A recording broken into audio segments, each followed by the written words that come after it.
नमस्ते दोस्तों।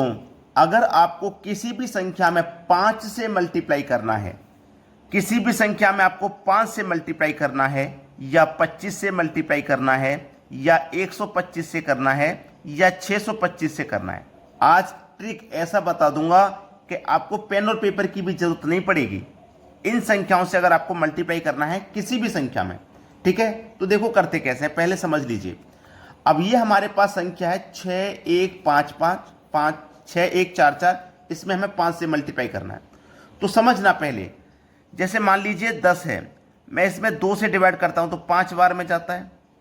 100 है, इसमें जब मैं 4 से डिवाइड करता हूं तो 25 बार में जाता है। 1000 है, इसमें जब मैं 8 से डिवाइड करता हूं तो 125 बार में डिवाइड होता है, ठीक है। और 10,000 है, इसमें मैं 16 से डिवाइड करता हूं तो ये 625 बार में जाता है। क्लियर हुई बात। अब देखो यहां 5 है ना, तो ये 5 कैसे बनाया, 2 से डिवाइड करके आया है 5, 10 में 2 से डिवाइड करके। तो हमें क्या करना होगा कि जब 5 से मल्टीप्लाई करना है तो हमें 2 से डिवाइड कर देना पड़ेगा। इस संख्या में 5 से मल्टीप्लाई करेंगे, जब 5 से मल्टीप्लाई करेंगे तो 2 से डिवाइड, 25 से करेंगे तो 4 से डिवाइड, 125 से करेंगे तो 8 से डिवाइड और 625 से करेंगे तो 16 से डिवाइड, ठीक है। इसमें 2 से डिवाइड कर देना है, तो कर दीजिए। 2 तिया 6, ठीक है, 2 तिया 6 हो गया, 2 तिया 6। अब यहां पे 2 तिया जब 6 हो गया तो यहां पे देखो एक में तो जाएगा नहीं, चला जाएगा ना जाएगा, न जाने का 0। 2 सत्ते 14 और 2 से कटेगा 2 दूनी का 4, कट गया ना 2 दूनी का 4। अब समझना, ये अभी आंसर नहीं है, ये अभी आंसर नहीं है आपका। देखो हमारे पास यहां पे 1 0 होता है, जब किसी भी संख्या में 5 से मल्टीप्लाई करते हैं तो 1 0 आता है। देखो यहां पे 1 0 है ना, हमने 10 में जब डिवाइड किया 2 से 5 आया है, तो मतलब यहां पे 1 0 होता है, तो यहां पे क्या आएगा, 1 0 आएगा।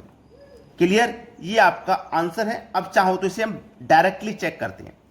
5 चौके 20 का 0, हासिल लगे 2, 5 चौके 20, हासिल के 2 जोड़ दो तो 22, हासिल के फिर से 2, 5 एकम 5, 5 में 2 जोड़ दो, हासिल के तो 7 और 5 छिक्के 30। देखो वही आ गया निकल के जो ऊपर है, आगे कि नहीं आ गया। तो ये पूरा कॉन्सेप्ट आप सीख जाओगे, इस वीडियो को पूरा देखते जाइए। अब देखते हैं अगला सवाल। अगला सवाल है 144 में मल्टीप्लाई करना है 25 से। तो हमें क्या करना होगा, 144 में 25 से मल्टीप्लाई करने के लिए 144 में 4 से भाग देंगे। जब 5 से मल्टीप्लाई करेंगे तो 2 से, और 25 से करेंगे तो 4 से, और 125 से करेंगे तो 8 से, और 625 से करेंगे तो 16 से। इतना काम जरूर आपको करना पड़ेगा, ठीक है, इतना काम। चलिए 4 से इसमें डिवाइड करिए, कितनी बार में डिवाइड जा रहा है। 4 तिया 12, 2 बचेगा 24, 4 छिंग 24, ठीक है। अब देखो मैं समझा देता हूं। जब मैंने 10 में 2 से भाग किया था 5 आया था, और जब मैं 100 में 4 से भाग किया था तो 25 आया था। अब यहां पे मैं 4 से भाग कर रहा हूं ना, 4 से तो कर रहा हूं भाई। 25 से भाग करने के लिए, गुणा करने के लिए मैं 4 से तो भाग कर रहा हूं, 25 से गुणा करने के लिए 4 से भाग कर रहा हूं। तो यहां पे देखो कितने जीरो होते हैं, 2 जीरो, तो यहां पे 2 जीरो बढ़ाने पड़ेंगे। जब 5 से गुणा करेंगे तो 1 जीरो, 25 से करेंगे तो 2 जीरो बढ़ाएंगे आप। क्लियर है। 125 से करेंगे तो 3 जीरो बढ़ाएंगे, और 625 से करोगे तो 4 जीरो बढ़ाओगे। समझ में आ गया ना पूरे बात। जब हम यहां पे 1000 में, जब हम यहां पे 1000 में 8 से भाग करते हैं तभी तो 125 आता है।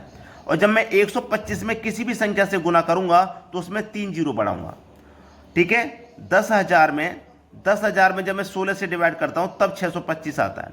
अगर मुझे 625 का मल्टीप्लाई किसी भी संख्या में करेंगे तो उसके पीछे 4 जीरो बढ़ाएंगे। समझ में गए ना।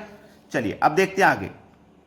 अगला प्रश्न है, इतनी बड़ी संख्या का 125 से मल्टीप्लाई करना है। 125 का मतलब है कि हम यहां पे इसमें 8 से भाग देंगे, है ना, इसमें हमें 8 से भाग देना है। चल कटाइए, 8 सत्ते 56, 8 एकम 8, 8 एकम 8, इतनी बार में कट गया। अब हम जब 125 से भाग देंगे, गुणा करेंगे, तो इसमें कितने जीरो लगाएंगे, 3 जीरो, 1 2 3, यही तो हमारा आंसर है। क्लियर है। 5 से मल्टीप्लाई करेंगे तो 1 जीरो, 25 से करेंगे तो 2 जीरो, 125 से करेंगे तो 3 जीरो, और 625 से करेंगे तो 4 जीरो। क्लियर है ना सभी को ये सवाल। चलिए अब देखते हैं आगे। अगला सवाल है, यहां पे हमें इतनी बड़ी संख्या का मल्टीप्लाई 625 से करना है। तो 625 से करने का मतलब है कि हम इसमें 16 से भाग देंगे।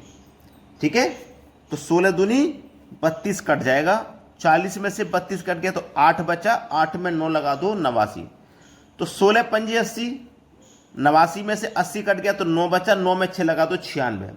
ठीक है, 16 छिक्के 96। अब 625 से गुना है तो इसमें 4 जीरो बढ़ाना पड़ेगा, 1 2 3 4 जीरो। ये आपके सवाल का है बिल्कुल सही जवाब। क्लियर हो गया ना? अब देखते हैं आगे।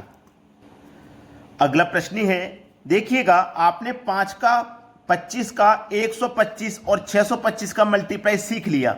अब मैं आपको सिखाता हूं 15 का मल्टीप्लाई करना है अगर आपको किसी संख्या से, तो इसका क्या ट्रिक है वो देखिए। 15 का मल्टीप्लाई आपको 54 से करना है, तो आपको क्या करना है, 54 तो लिखेंगे ऐसा ही, इसके आगे एक जीरो बढ़ा देंगे। ठीक है, 15 का मल्टीप्लाई जिस संख्या में करेंगे उस संख्या को लिख के उसमें एक जीरो बढ़ा देंगे। अब उस संख्या का आधा कर दो, 540 का आधा कितना होता है, 270। इसका आधा करके इसमें जोड़ देना है, बस इतना काम कर देना है। जीरो का जीरो जोड़ेंगे तो जीरो, 4 और 7 11 हासिल लगा 1, 5 और 2 7 हासिल का 1 8, आंसर आ गया। कोई मल्टीप्लाई करने की जरूरत नहीं है। देखिए 15 का मल्टीप्लाई जिस संख्या से करना है उस संख्या को लिख के उसमें एक जीरो बढ़ा देना है। अब इसी संख्या का आधा करके इसमें जोड़ दो, 320 का आधा 160 होता है, इसमें जोड़ दो, जीरो का जीरो, 6 और 2 8, 3 और 1 4, सवाल खत्म हो गया। आंसर हो गया कि नहीं हो गया भाई? अब मैं आपको एक एग्जांपल दे देता हूं, जैसे मान लीजिए 254 का मल्टीप्लाई आपको 15 से करना है, तो इसका आंसर क्या आएगा आप मुझे कमेंट बॉक्स में बताना, ये आपके लिए होमवर्क है। ठीक है दोस्तों, धन्यवाद।